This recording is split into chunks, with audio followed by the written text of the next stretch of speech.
Hello, assalamu alaikum, good morning, khush aamdeed, ji ayanu, goeiemorgen, ishpata. Pakhairagale, ni hao, tuna shumme, washmale, ohio gozaimes, guten morgen, hola, bonjour, privyet, kaifa hal, hale shuma chatore, ahlan wasalan, marhaba, buna, mucho, gracias, suavia, balli kiraya. And thank you very much, ladies and gentlemen, for tuning into PTV World. You're definitely watching World this morning. Alongside my very amazing, very fantastic, very smiley early in the morning co-host. She happens to be Ms. Shiza Hashmi. And I happen to be Shahzad Hassan Khan. We hope and pray that people out there in 46 different countries are ready to kickstart their day with us, only if it's daytime. If it's nighttime, please make sure that you watch the show before you actually go to bed as well. But other than that, ladies and gentlemen, it's a fine Wednesday, cold Wednesday morning over here in Islamabad. Hello Shiza, how are you doing today? I'm absolutely great. Thank you so much for asking. And I really hope that you're doing great too. Ladies and gentlemen, for all of you out there, like Shahzad said, we are hoping that you will have an amazing day with us. But, you know, it's sort of a journey with us, right? Every other morning, we try to bring you something that is going to be informative, not just for you, but of course for us as well. Yeah. So I feel like, Shahzad, for the past almost 4 years now that I've been doing this show, each and every single day, I'm learning something new. Alhamdulillah.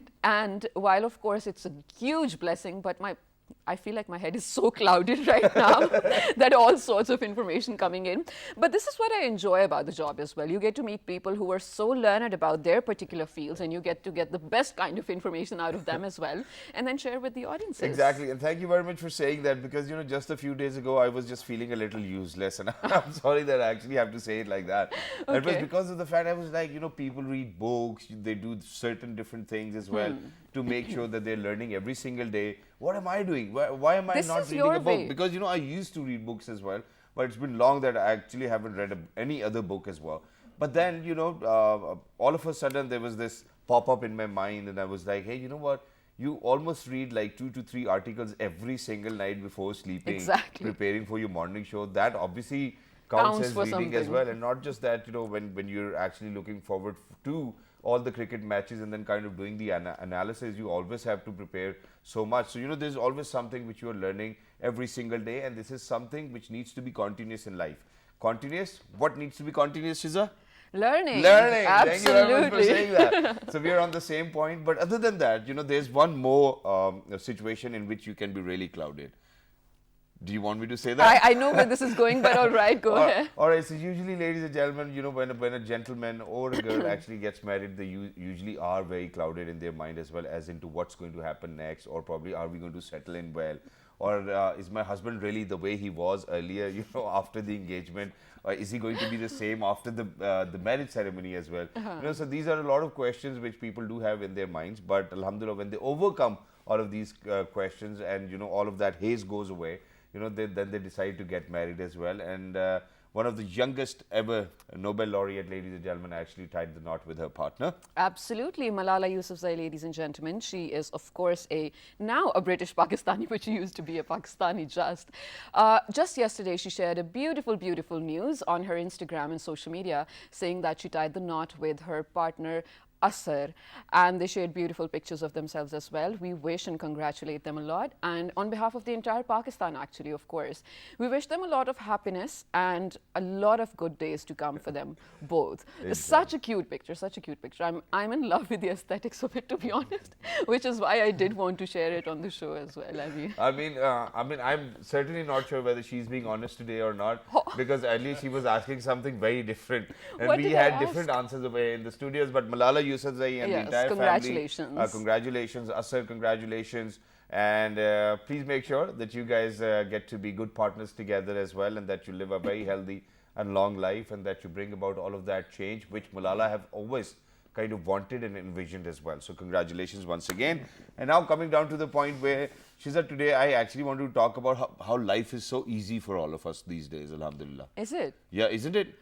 I mean, alhamdulillah for everything, but why particularly are you saying that? Okay, let me tell you. So imagine, you know, we wake up early in the morning, we go to take a shower, there's hot water in the tap, even if it's winters. Not just that, we get ready, you know, to iron our clothes, we have an iron. and then we have microwave ovens, fridge, refrigerators, and then we have cars which drive us to, our workplaces as well. Then we have these cameras, satellite Absolutely. signals. But We have so many things which make our life easier. And on top of that, while of course these are just, daily things that you don't take a moment to realize how important a role they play in our lives, I feel like my phone is something I am truly, truly thankful for. First of all, because of course, we are Because you bought a new one. Yeah, that too. But we're so truly hooked to social media apps and whatnot. We're connected to people through it. But more than that, to be connected with my family because they live so many miles away. Yeah. And being able to just pick up my phone and speak with them whenever I want to, it's something I'm truly, truly happy about. While, of course, I feel like we're giving an idea. We're going to talk about society today. Yes, that is one aspect of it. But we are talking about technological advancements and how science has come so far that in today's age we are surrounded by so many inventions that we're almost thankless at a point. Exactly. And before I kind of give it away as well, ladies and gentlemen, today it's going to be the semi-final of the T20 World Cup as well. I guess it's very important. Everybody's going to be right in front of their television sets because on the 10th of November today it's going to be England versus New Zealand, ladies and gentlemen. And I think that New Zealand's going to win. I have a feeling too. I have a feeling because I've been telling everybody before the T20 World Cup that the final is going to be in between Pakistan and New Zealand. So let's see. I so want myself to be correct this time around as well. But whatever, I think Pakistani team has played fundamentally well as well.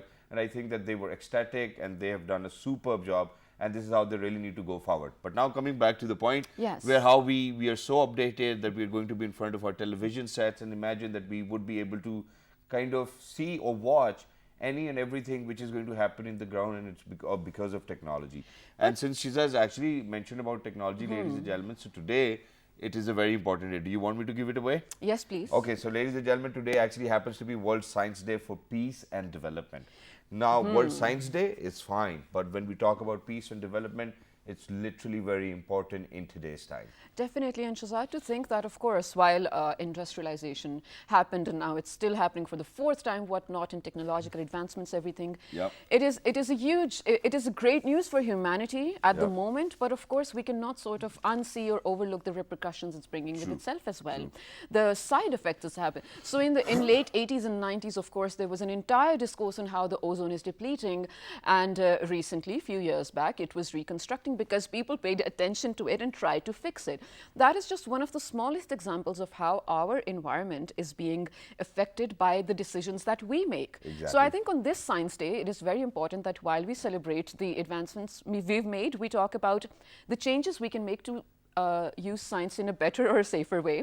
I think we have something better to explain what we are going to talk about. Let's take a look at this very informative report. When we come back, we'll be in conversation with our guests. Yes, let's do this. Good morning. Today, World Science Day for Peace and Development is being observed. Science contributes significantly to knowledge and generates solutions for everyday life and helps us to answer the great mysteries of the universe. It has a specific role as well as a variety of functions for the benefit of our society, creating new knowledge, improving education, and increasing the quality of our lives. This year's celebration will highlight the importance of building climate-ready communities. The objective is to bring science closer to society by highlighting some key scientific aspects and possible solutions provided by science, technology, and innovation to some of the major global challenges society is facing today. Global climate is projected to continue to change over this century and beyond. The magnitude of climate change beyond the next few decades depends primarily on the amount of heat-trapping gases emitted globally and how sensitive the Earth's climate is to those emissions. Pakistan is one of the few countries to have achieved on-track status regarding Sustainable Development Goal 13 on combating climate change. This status was achieved as a result of several policies and initiatives by the government. Recently, Pakistan launched a new platform called the Ecosystem Restoration Fund to create green jobs, support nature-based solutions to fight climate change, and promote biodiversity conservation. Pakistan has been suffering from devastating impacts of climate change. Therefore, the PTI government is paying serious attention to addressing the growing environmental challenges by introducing innovative ways to preserve Pakistan's natural environment. And that's what we are working towards, ladies and gentlemen. And I think that the government is actually kind of making sure that they're going to bring in all of those people who can contribute towards that as well. Because when we talk about a million tree tsunami, which converted to a billion tree tsunami, obviously there's going to be its impact as well. But today, obviously, when we're talking about SDG 13, we will really have to talk about SDG 11. And it's because of the fact that this year around, the theme for today, ladies and gentlemen, happens to be that building communities which are safer from climate change as well. And I think that to talk about that, the first ever step towards that will be that we actually kind of make sure that the people over there, out there, you know, are aware of what their role needs to be in it as well. Because everybody wants to use technology, but what are the harmful impacts on climate change is something which we'll be talking about. We're very lucky that we've actually been joined by somebody who happens to be the ex-United Nations Public Information Officer as well. He is Mohammad Abdul Wahab Sahab. Hello, sir. Assalamu alaikum. Good morning. Welcome, Salam. Thank you so much. Thank you very much, I'm sir. really happy to be back after a while seeing your smiling faces. Thank you very much, sir, Thank for you. joining us. And you look really dapper today as well. You know, keep that as a compliment. And we will talk further on it, that too, Inshallah. after the show as well. But alongside Abdul Wahab Sahab, ladies and gentlemen, we're very lucky that we've actually been joined by somebody who happens to be a researcher as well, and that too in NEMA. She's an environmentalist, and she is Miss Noreen Fatma. Hello, assalamu alaikum, good morning. Hello, assalamu alaikum and good morning. Wa alaikum assalam, and thank you very much for joining us. It's wonderful to have you over here. But first things first, Yeah. Wahab Sahab, how would you highlight the significance of this day? Do you think that it is an important day to be observed and celebrated? You're absolutely correct. You know, I mean, this day has great significance. Basically, what happens, I mean, since we are developing economy and we fall I've been in the hearing that category for of the last 3 decades. Yeah, we fall in the category of underdeveloped countries. So what is happening? I mean, we are really not aware what we have to do to save our future. While in a room, when we start a stove, we know that its temperature is going to increase. Yeah. But when we talk about country, we talk about globe, we do not really think in the same manner. We burn fossil fuels everywhere, We like it. especially in developing countries or underdeveloped countries. You know, wherever you go, you'll find people burning their trash or garbage, and they think that that is the best way to dispose rid of of that it, yeah. waste. Wherever you go, especially, I mean, in smaller cities or villages, people are driving diesel cars. Petrol cars, they also emit a significant quantity of unburnt fuel. So basically what happens, when we add up all these fossil fuels burning, we add up all these vehicles plying on the roads, they increase the temperature of our globe. So what happens after? Climate changes. I will just refer to a practical example which we saw with our own naked eyes. Okay. You remember almost 2 years back we had COVID lockdown? Yeah. I couldn't move my cars out of my Porsche for almost 2 months. Yeah. Yeah. So my expenditure on fuel was almost zero. Oh, But what happened? You must have saved a lot. We started realizing that Islamabad's temperature, got lowered almost 5 degrees. Okay. It used to be very cloudy, it used to be rainy. The reason was all that pollution we were adding to the air, that got reduced to almost minimal. So just we saw with our own eyes that practically when we stopped emitting fuel, unburnt fuel or fossil fuels, so climate had a drastic positive impact. Weather got improved. So likewise, if at Pakistan level, we try to make people aware that please stop burning unnecessary fuel. You can drive, but try to use bicycles as well. Try to shift to walk patterns as well, where you have a distance of 2 to 3 kilometers, especially in the region which is colder. So Right. people can walk, they can really decrease their reliance on motor cars, motorcycles. So what is going to happen?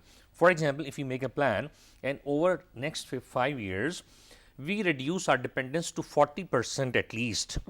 At the same time, we try to put a ban on garbage litter burning.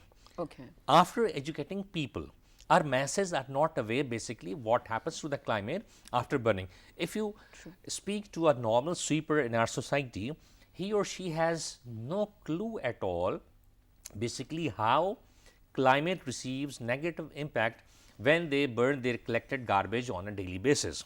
You see, so basically what we have to do, I mean, we have to save our environment. If we have to save our environment, we will have to make people aware that for God's sake, try to adopt healthy pattern of life, use your vehicles to minimal extent. At the same time, we have to phase out these petrol and diesel vehicles. You see, Right. world is moving towards hybrid technology. World is moving towards electric cars. So what we have to do, we have to focus that in next 5 years, we have to at least phase out more than 50% petrol and diesel cars. Absolutely. But sir, you're correct, and you know, for all of those red flags which you've actually kind of shown or shared with the audiences, we kind of agree to that. But imagine that we live in a country where you said that we are still developing and there's a lot of work which needs to be done, and we totally agree to it. And where we, because now, you know, if you go to UK, US or any other developed country, they're coming up with smart motorways, because the electric cars are actually going to be run on autopilots as well. Right. But imagine that this transition is actually going to cost an ordinary man like me, you, Shiza, or Miss Noreen for that matter, quite a lot of money. Now for a country to kind of enable that, hey, you know what, because when we talk about Pakistan's contribution towards climate change, sir, it is in 0.05% as well, you know, something like that. So I think for a country who's not even contributing, they should have been given the leverage that, okay, yeah, you know, you guys are safe, do whatever you guys want to do, and kind of there shouldn't be any other, you know, there shouldn't be anything which should be disturbing our progress at this point of time, because we are developing. But now when we come down to people changing their 2013 model Honda City to an electric Tesla, I think that will be difficult, because these electric cars have been introduced in the market as a luxury. It has not been introduced as if, you know, it's actually a replacement for the car which we were driving, or probably a naturally aspirated engine in comparison with the lithium battery or any other battery which is being used, because it's getting expensive day by day. How do you think this is going to happen in the first place? Well, Shehzad, you have really raised an excellent question. The thing is, this is the right time when our government has to take upfront and bold initiatives. At this moment, I should really, appreciate Fawad Chaudhry's moves when he was heading Science Ministry. I don't say that, there is nothing being done. A lot of things are being done. But in my personal opinion, we have three major manufacturers in Pakistan. We are having Honda, we are having Suzuki, we are having Toyota. If I am government, what I will do, we have a very sensitive friend on our back, which is China. And China has shifted already to electric and hybrid technology a lot. Right. Well, I don't say that we really have to bring everything from Japan duty free, and we have to revamp our industry by bringing electric or hybrid cars from Japan without duty. But in order to do justice, relying on our local manufacturers, we bring technology from China, and instead of petrol and diesel engines, which these three major companies are producing, we embed those hybrid or electric engines in the same cars. Exactly. At the same time, a government has to really make efforts that those unnecessary duties which they have put, at the same time, there is a tendency among these car manufacturers that they have raised their prices to exorbitant high levels. Exactly. A Honda Civic or say any other similar car 4.5 shouldn't be at 4.5 million. It should hardly be 2.5 million. Exactly. We can't do it. We need to have a resolve. We need to have a determination. We need to have a just system. Our people, those who have suffered a lot, should have access to these cheaper cars Definitely. within a short period, and it is possible. Exactly. And very rightly said and very rightly put as well. But of course, this leads us to a very vast discussion, which I have to sort of, put in a nutshell as well. Yeah. So, Ms. Noreen, to make it a shorter question, we spoke about China, how we're very friendly with them and whatnot, which is brilliant. Of course we are. But unfortunately, while we're so proud of our geo-positioning, we are affected by China along with our other neighbor India in terms of climate impact. Shahzad said we are only contributors of 0.08%, and which is true, but the impact that we have happens to be one of the largest impacts in the world, unfortunately. Were there some discussions or understandings coming at the COP26 conference about this particular issue? If so, please update us. So it just took place, right? Right, it's still happening. Yeah, first of all, we need to understand it's a global issue that you already mentioned that China and India are the biggest emitters. And US, of course. And US and Pakistan being, I think, can be a sandwich because of those emitter countries. Right. And we cannot neglect this issue. But we are lucky enough that Pakistan is doing responsible actions. Like this year, Pakistan hosted World Environment Day. Right. And Pakistan is doing great contribution in terms of civic culture. It was like in 2015, our Prime Minister started with the Bond Challenge. And now it is accelerated to 10 billion tree tsunami projects in all over Pakistan, in different cities.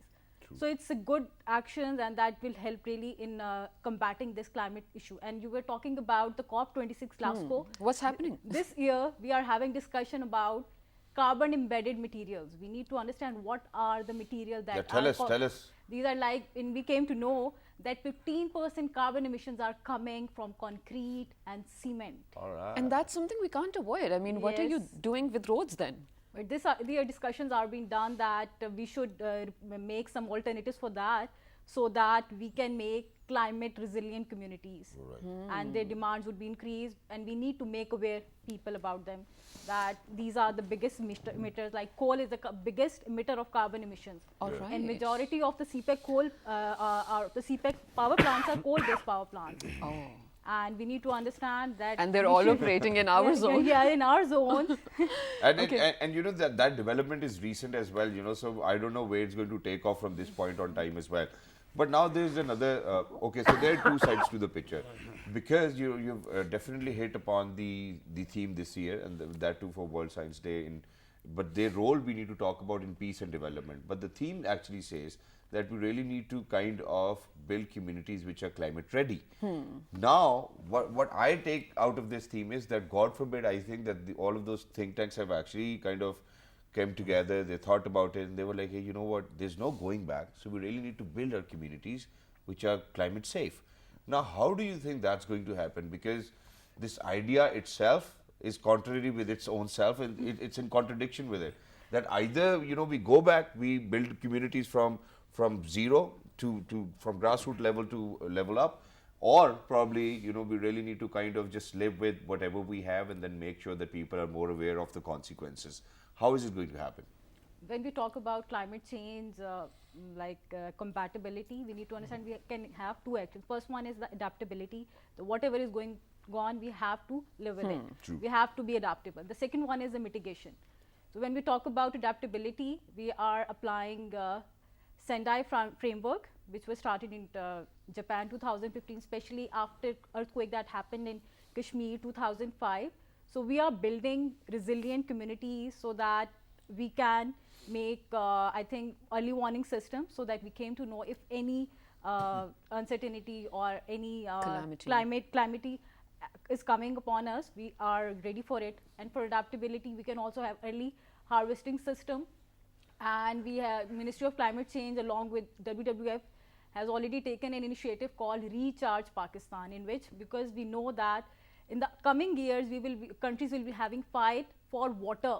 We will be water scarce countries. Yes. So what they are doing is they have developed a project, and they got funded from Green Climate Fund under UN, that they can store and develop such eco-based system that can store water. So that will help not only us, for our future generations. So are we only thinking about it, or No, do you it's think that working there's on a it. realistic... Ministry of Climate Change is working on it. Clean Green Pakistan is the initiative, and Billion Tree Tsunami Project is the one which is helping us in developing the culture of civic culture, because they are the ones, I think these forests can absorb carbon emissions. Right. No, but not just that. I think, you know, where you actually spoke about that, you know, that the countries are actually going to fight over water. So imagine planting 1 billion trees will consume a lot of water.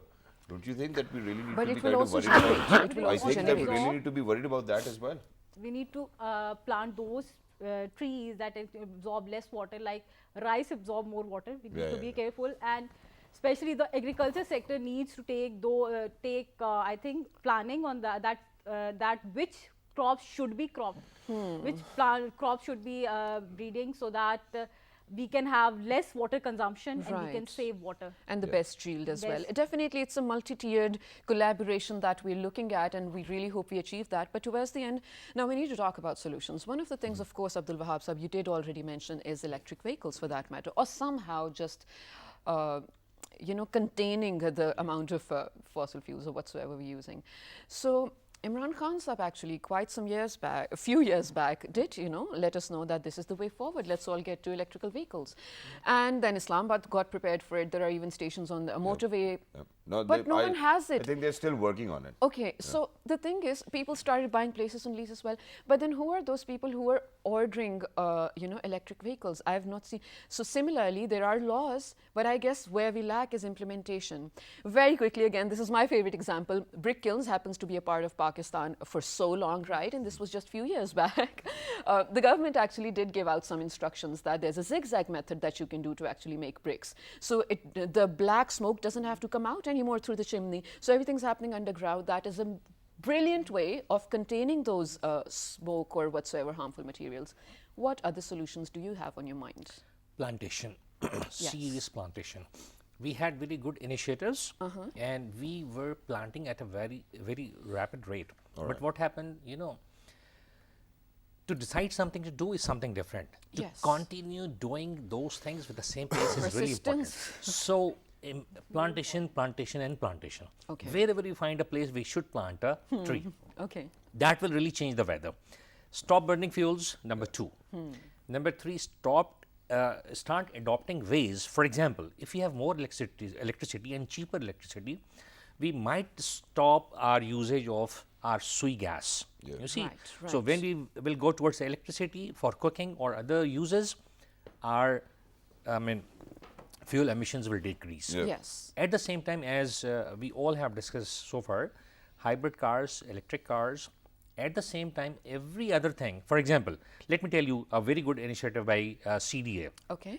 Quite recently, they used all these disposable soft drink or water bottles in making roads. You see? Oh. Yeah, So yeah, what yeah. they have done, they have embedded all this plastic material seen that. with this charcoal, and they have really embedded all that plastic within that road material. Is that so a good what we idea? have to do, for example, otherwise these plastic bottles might have gone to spread more pollution, Yeah. to pollute our seas, our rivers. So now these bottles, if we adopt this in a routine matter, so what will happen? All our waste material might go towards roads making. Wow. And isn't that brilliant? I mean, while of course we are looking at newer ingredients to make roads as well, we are definitely sort of fixing the problem of non-biodegradable substances. But- Exactly. Yeah, I think That's at what the I'm same saying. time, we really need to be kind of very, we need to have our eyes open, because then people will be like, okay, yeah, I think if the work gets done with plastic, let's just use plastic only. Imagine There's no buildings. need to use any other material. But on a very serious note, sir, there's another problem now. Yeah. And I think that the world's not focusing on it because that's not how it's marketed. Okay. So imagine that when we talk about electric cars or probably electricity as an alternate, obviously, there's going to be a lot of repercussions for that too. Now, this is a question for you because I believe it's very important. Now, there's this newer research article, and I can share it with my audiences as well on our page, and it says that the lithium-ion batteries, which are being used by all of these electric cars, cannot be recycled this easily. So imagine that if we're going to produce millions and millions of these batteries, what are they going to do to our planet? Are we just running in circles every century? I mean, Well, I may propose, will definitely- perhaps we might Biogases. biogas, solar and wind power. We have. why don't we use wind power? Yes, Yeah, but We go. cannot we should. use wind power to run our cars, I think. Dude, we can charge them. We'll probably with be wind going energy. like 5 miles per hour then. Yeah. We're all Kya so hua bhai, excited to hava pe talk chal about it. Please go on. In one of the regions within Pakistan, we have a large area where we have put all these, air units, Yeah. which these turbines, which basically, suck air and then they produce electricity. Yeah.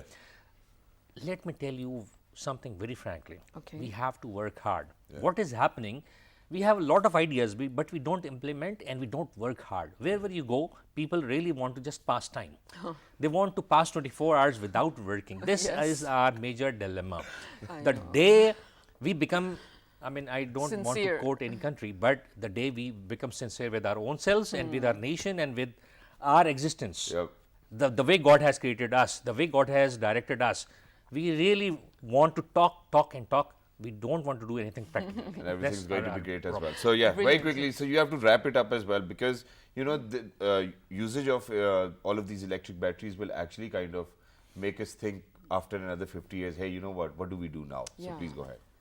So that is the day we are here to discuss the environmental impacts we are causing. The science day that will help us to think about the environmental issues we are creating because of anthropogenic activities. Okay. So we need to reduce, we need to find some of the other alternatives that they can be less pollutant and they can impact less to our environment. So about the lithium batteries, do you think it's a good idea, or are we again going down the same road for the future? I think we need to produce a new alternative for that. When we started back in 90s, we were thinking that is the best solution for our batteries. Yeah. But now it's time to think. Now with the advancement in technology, we came to know that they are causing environmental pollution as well. Exactly. So we need to find a new one. That is why we are here to have Yes. discussion on this World Science Day. For And peace thank you very much. development. We're grateful and we're Yes. thankful to both of you for joining us. Wonderful to have you over here as well, and to kind of talk about, you know, communities which need to be climate ready when, God forbid, time comes as well. And ladies and gentlemen, you know, we kind of put our hard work in it, and it's because of the fact that it's not going to benefit us. It's going to benefit our future generations. And we hope and pray that we kind of think about all of these changes which science can actually make to make our planet more beautiful, more healthier, and that everybody can live here peacefully. Right, definitely. So we want the best for the world, and then first of all for Pakistan, to be honest. And I think, Shazad, when we're talking about these newer initiatives to be taken for the country, or, you know, policy for that matter, Yeah. youth, like you said, is a major chunk of our country, Yeah, first of thank all, you, and a thank very you. important part of our country as well. So I think we definitely need to include the youth segment in policy making, so that in the future, when the time comes for them to use all these resources, they are the ones to blame. No, I'm joking. They are the ones to actually know how to go about it. Do you want me to say all the things I've prepared already, or do you No, want to I take think a break? we should go on a small break. Of All right. course, when we come back, Shazad will let us know what we're talking about. Stay Good tuned. morning. Good morning.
Welcome back to World This Morning, ladies and gentlemen. I hope you did grab your chai or coffee in this small break as well. If there was somebody around to kind of make it for you, or if you did it yourself, I think you've done a great job. Yes, so, definitely. Yeah. So what are we talking about? Yeah, all right. So, Shiza, you know, it's very important for any country to prosper and to progress, because earlier we were even talking about that how we really need to be self-aware of what things are happening around us as well, and how to make our communities safer for the climate change which is taking place. Now, obviously, every individual is going to play a part, and because every individual is being impacted by all of those changes which are taking places around us. Now, imagine that when we talk about the world leadership or the global leadership, that only 1.25% of the youngsters actually kind of get to be a part of a decision making or probably policy making as well. And that, ladies and gentlemen, is very demeaning, and it's because of the fact that these youngsters these days, they go to various different universities, make sure that they get the newer scale, that they know about what's happening around them as well. And then even being excluded out of the policy making is something which is not going to take us any further.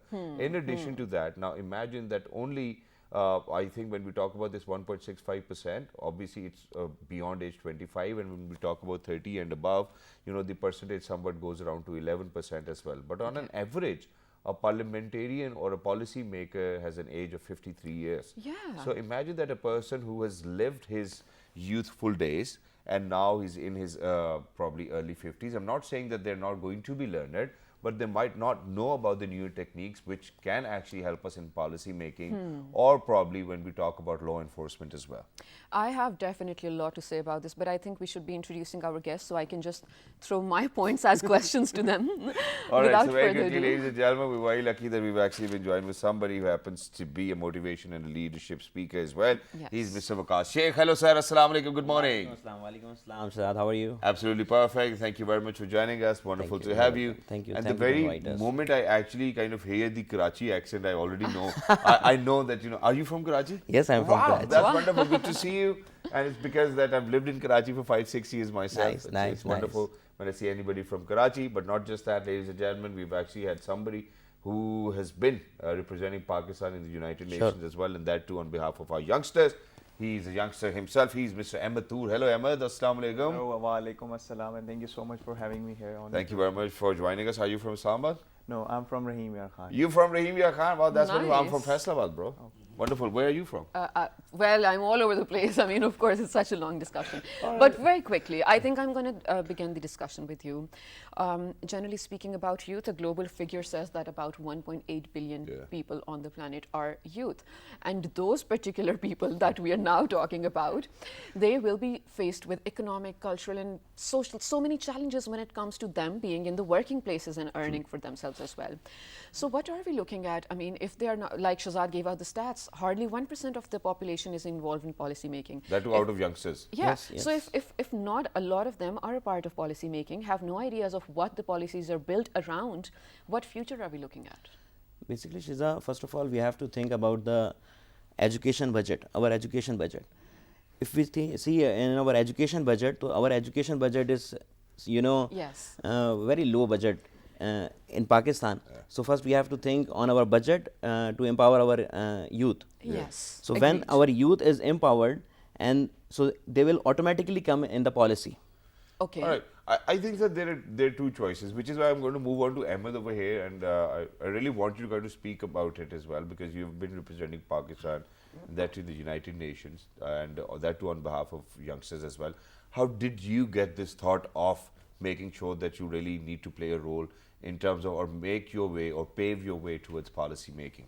Well, this is a very important question, and I would like to go back a little further because I belong to Rahim Yar Khan. Yeah. And you know what, when we say Rahim Yar Khan, you suddenly think about South Punjab, remote areas kind of thing. I think Saraiki. I think about being Saraiki. I think about being too hot in summers. Oh. Yeah, exactly. It's too hot. So we wanted to amplify voices of the youth of the South Punjab and the Rahim Yar Khan, and they needed someone to, you know, from the locally, and so let's say I studied from the Khwaja Hafiz University. It's in Rahim Yar Khan. So it was like I was like an inspiration for them. I started from the Rahim Yar Khan. We volunteered. We went, meeting with the ministries and something like this. And at the age of 18, I think right after Malala, I was the youngest Pakistani to speak at UN when I was 18. So that's how I got connected with the UN. I got to know their committees. I got to know when and how you can speak to the UN agencies, and how you can represent your countries and your organization like this. So that's how it all got started. And right now I'm also representing Pakistan at the Commonwealth Youth Council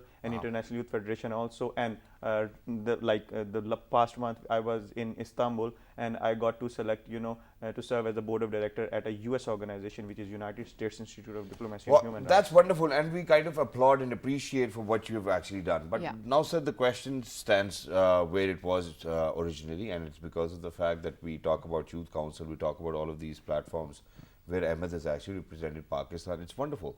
But then eventually it does not answer our question that how can we include youngsters or probably the youth of Pakistan in policy making? Because, we're going to go to all of these platforms, write a speech for ourselves and for the audiences, say it, come back, no use. So we really need to put our words to use, because we are moving all over the world. We see different things. We want those things in our country. It's going to make accessibility easier for all of those other people who are out there as well.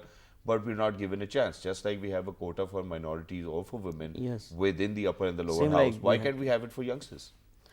Look, as I mentioned earlier, and you also said that the youth council and the youth assemblies earlier was there. So now I didn't found the youth assembly same like earlier, but the youth council is here. Okay. With the assembly, we learn about the assembly for the parliament, where our parliament is going now. So if we learn from these type of assemblies, so we have to promote these kind of assemblies or the councils. So we will learn from there, and we should part in the future in the parliaments. Yeah. Definitely, you're right. But one thing, Shahzad, of course, when we talk about involving the youth in policy making, I think we aspire to do that. Like, the youth of your likes definitely are brilliant, but they are self-made. All the platforms you've been on, I don't think someone might have come to you and be like, you know what, this is where you should go. You did it on your own. Exactly. You made your ideas on your own and you brought them to the platform. Yeah. That is absolutely brilliant leadership skills as well, to be honest. Yes. But now we're talking about a country. So a very small example, when I was in my university days, in a question, so imagine we're studying peace and security, but in a question they gave us a very, it's a compulsory thing, you can't opt out of it as well. What are some of, write down 10 changes that you'll make within your university campus. It's a huge land, right? What changes did you make? For climate change whatsoever, okay? And I was like, hold on, this is not even my league, what should I write? So I'm just writing basic points, ban plastic, control electricity, blah, blah, blah. And then after that semester, we had a seminar and we found out that all those answers were actually taken to a think tank, and the best points were incorporated in policy making for Islamabad's, whatever the plan was. We have seen it. Right, which is brilliant, right? Yes. We didn't know that time that we were going to be a part of the policy. But similarly, do you think there are other patterns that can be adopted? Yeah, sure. Let us know, please. Because where you said that education is where we're lacking, I agree with that. Yes. Like as I mentioned earlier, for the assembly and the council, youth council.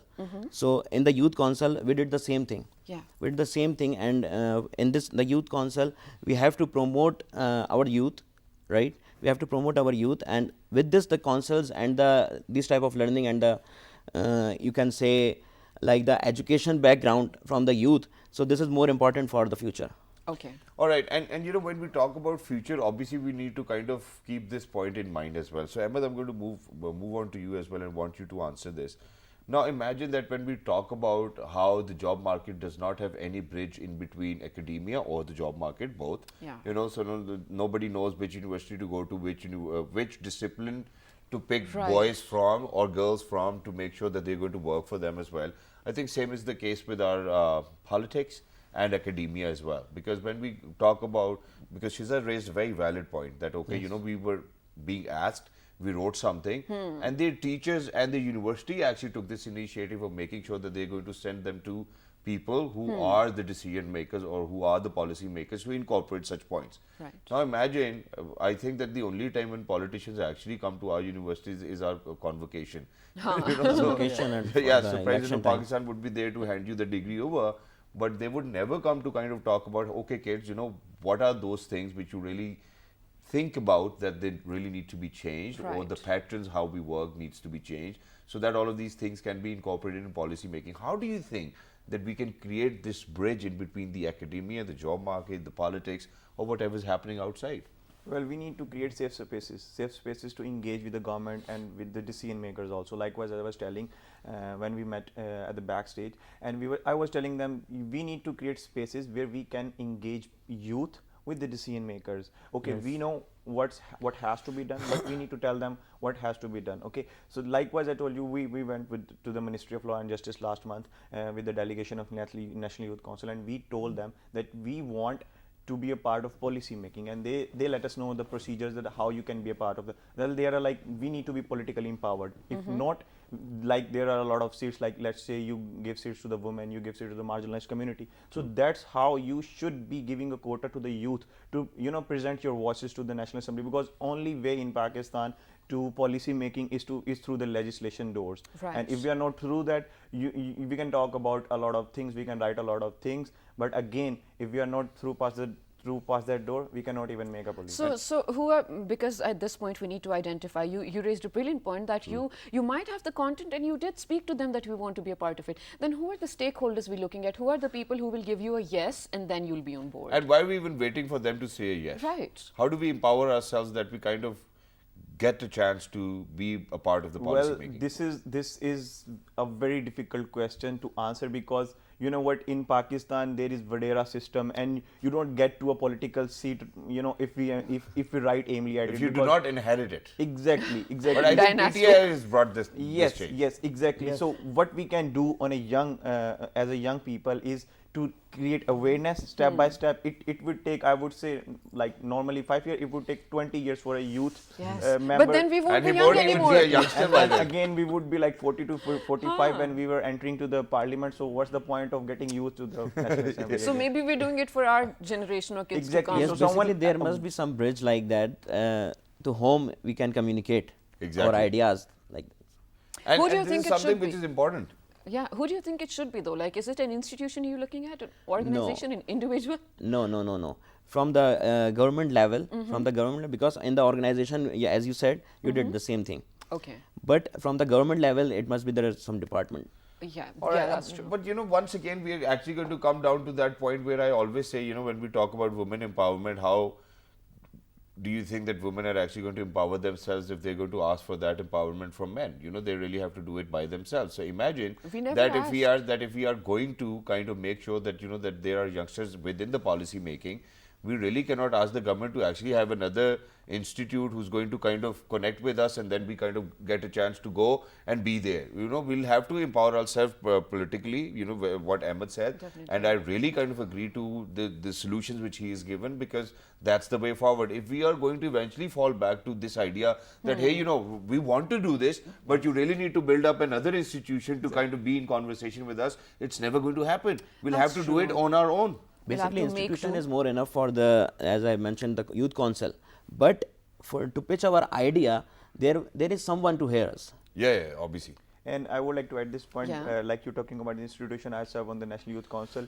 We are working constantly with the Ministry of Law and Justice and Yes. the Ministry of, with the Special Assistant to Prime Minister of Youth Affairs. The whole point of National Youth Council is to engage youth to a policy making, that if we can't be in the National Assembly, there are some endorsement, or there are some points which we can make while the whole procedure is working, while Right. while we are getting to the National Exactly. Assembly. And that we is hope that their credit is not taken away as well. No, definitely, and I think I do have a safer feeling, because Usman Dasab actually is so keen about it. He's listening to I was going to say children, to the youth, and actually sort of taking their ideas on board as well. So best of luck for that. Yep. Thank you so much for being with us, and thank you so much to you for taking our voices and our I want to say all the issues on international platforms as well. Keep doing that, and you both are welcome on our show whenever you want for the next time. Thank you so much. Ladies and gentlemen, we are definitely headed out, or signing off rather. We'll see you tomorrow at the same time. The news desk is ready with the latest and top news for the hour. Make sure to write to us for feedback, questions, anything on our social media pages with the name of Well This Morning. And the repeat is going to be at 5 past midnight. Till the next time, look after yourselves. 1, 2, 3. Have a great day. Good Good morning. Thank you very much.